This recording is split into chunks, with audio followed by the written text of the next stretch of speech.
بسم اللہ الرحمن الرحیم نحمدہ ونصلی علی رسولہ الکریم اما بعد۔ آج کا ہمارا عنوان ہے خون،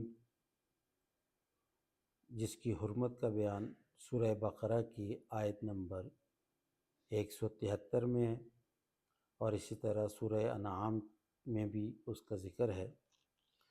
سورہ بقرہ کی آیت نمبر 173 میں مطلقاً خون کی حرمت کا بیان ہے۔ انما حرم علیکم المیتۃ والدم، بے شک حرام کر دیا گیا تمہارے لیے میتہ کو، یعنی مردار کو۔ اس کے بارے میں تفصیل کے ساتھ میں بات کر چکا ہوں۔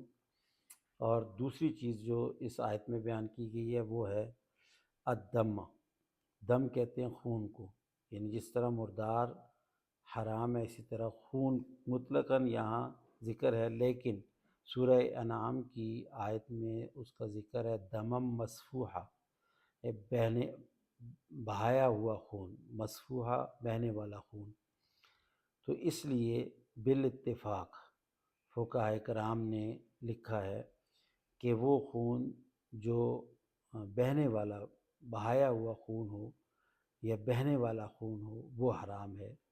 اس لیے بالاتفاق جو گردہ یا تلی یا کلیجی یہ بھی خون ہی ہیں، لیکن یہ جمع ہوا خون ہے، اس لیے یہ حرام نہیں ہے، حلال بھی ہے اور پاک بھی ہے۔ دوسرا مسئلہ یہ کہ اسی طرح سے وہ خون جو ذبح کرنے کے بعد جسم میں، جانور کے جسم میں گوشت کے ساتھ یا ہڈیوں کے ساتھ لگ جاتا ہے، تو گوشت کے ساتھ لگا ہوا وہ خون بھی جو ذبح کے بعد جو بہنے والا خون نہیں ہے، جمع ہوا خون ہے، وہ بھی حلال بھی ہے، پاک بھی ہے۔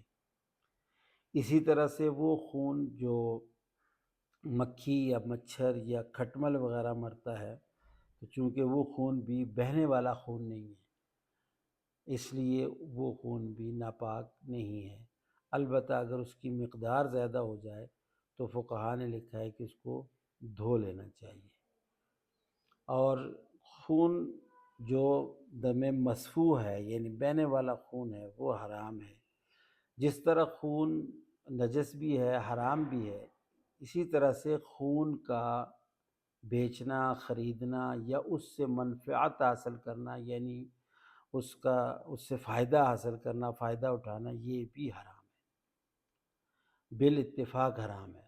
جس طرح سے مردار کے بارے میں حکم ہے، اسی طرح سے خون کے بارے میں بھی یہی حکم ہے۔ خون کی خرید و فروخت یا اس سے فائدہ حاصل کرنا، یہ سب صورتیں بھی اس کی ناجائز اور حرام ہیں۔ البتہ اب جو صورتحال اس وقت موجودہ دور میں ہے، خون کا جو انسانی جسم میں لگانا، اس کے بارے میں اختلاف یہ ہے کہ اگر اضطراری حالت ہے تو جائز ہے، اگر اضطراری حالت نہیں ہے تو جائز نہیں ہے۔ اضطراری حالت کا بھی چونکہ اسی آیت میں آگے خود ذکر ہے، فَمَنِ اضْطُرَّ غَيْرَ بَاغٍ وَلَا عَادٍ فَلَا إِثْمَ عَلَيْهِ، یہ چیز اضطراری حالت میں جائز قرار دی۔ اب اضطراری حالت کیا ہے؟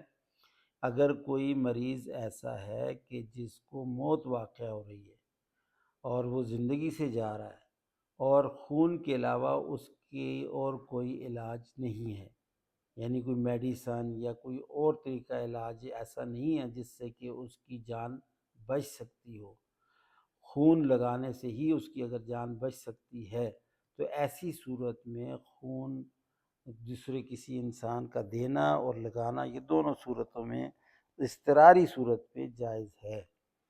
لیکن اگر اضطراری صورت نہیں ہے تو یہ جائز نہیں ہے، نہ دینا جائز ہے، نہ بیچنا جائز ہے، نہ لینا جائز ہے، نہ لگانا جائز ہے۔ یہ صرف اضطراری صورت میں جائز ہے، علماء نے اس پر اتفاق کیا ہے۔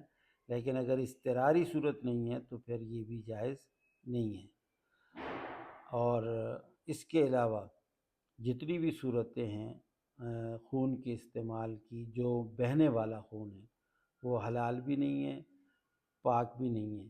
لہٰذا اگر کہیں جسم پر یا کپڑے پر یا لباس پر کسی جگہ پہ اگر خون لگ جاتا ہے تو وہ کپڑا ناپاک ہو جاتا ہے، جسم کا وہ حصہ ناپاک ہو جاتا ہے، بہنے والا خون۔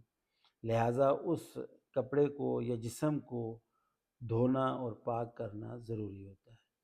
ہاں اگر بہنے والا خون نہیں لگا ہے، جمع ہوا خون اگر جسم پر یا کپڑے پر کہیں لگ گیا ہے، جیسے میں نے ابھی بتایا، جیسے ہم کھٹمل کو مارتے ہیں تو اس کا جو خون کپڑے پر لگ جاتا ہے، تو چونکہ یہ بہنے والا خون نہیں ہے، اسی طرح سے اگر کلیجی تلی وغیرہ کا خون اگر لگ گیا یا ذبح کے بعد جو گوشت کے ساتھ لگا ہوا جمع خون ہوتا ہے وہ اگر جسم کے ساتھ یا کپڑے کے ساتھ کہیں لگ جاتا ہے تو اس کپڑے کو یا جسم کو دھونا ضروری نہیں ہے۔ ہاں البتہ اگر وہ خون کی مقدار زیادہ ہو جائے تو پھر دھو لینا چاہیے، لیکن اگر تھوڑا بہت اگر کہیں خون لگا ہوا ہے تو اس کو دھونا بھی ضروری نہیں ہے، اور یعنی وہ نجس اور ناپاک نہیں ہے۔